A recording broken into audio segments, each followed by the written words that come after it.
OK. Voilà, je vais le copier-coller. Oh bon, je n'ai même pas besoin, je peux travailler ici. Voilà. OK.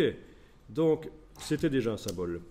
Je vais enregistrer ça sous le nom arbre avec arbre 04, donc dans ce cas-ci, symbole 9 tranches. Ça, vous ne faites pas, hein, je vous montre simplement les possibilités au niveau de l'agrément, agrémenter des graphiques statistiques. Et puis après, on ira voir sur le web les exemples de Illustrator. Donc, ce symbole ici, je vais dans ces options et je vais dire que c'est un symbole 9 tranches. Donc, activer les repères pour la misation 9 tranches. OK. Ensuite, je vais passer en mode isolation.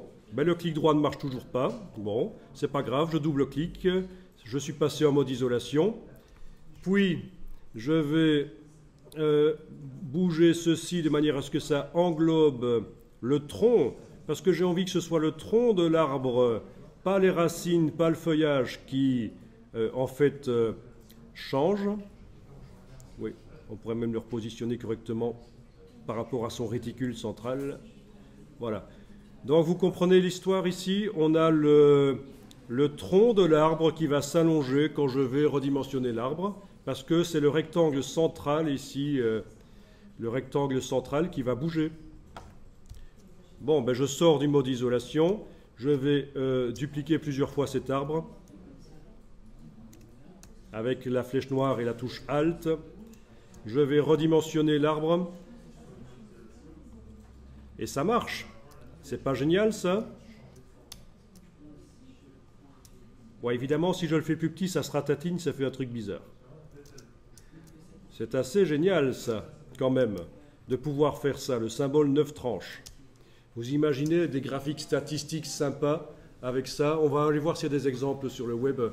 J'ai une vidéo qui explique pendant 1h30 comment faire des graphiques statistiques avec Illustrator. C'est du lourd. C'est un outil qui est mal foutu, il faut le savoir. Au niveau des données qu'on met en scène, hein, le tableau Excel, il faut qu'il soit bon dès le départ, parce que s'il n'est pas bon dès le départ, ce n'est pas dynamique. On ne peut pas modifier le tableau Excel et que ça se mette à jour dans Illustrator. C'est foireux. Ah oui, on importe un tableau Excel, mais le problème, c'est que ce n'est pas dynamique, ce n'est pas souple. Voilà, je vais enregistrer donc ceci. OK, 02.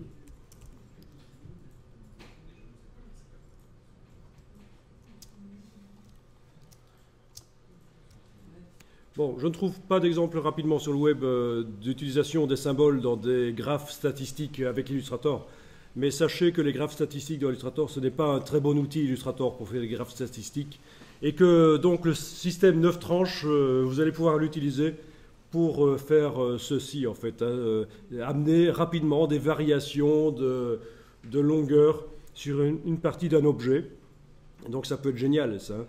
Ça devient tout de suite plus intéressant. Ok, je vous montre rapidement une autre utilisation. Vous ne faites rien, vous regardez.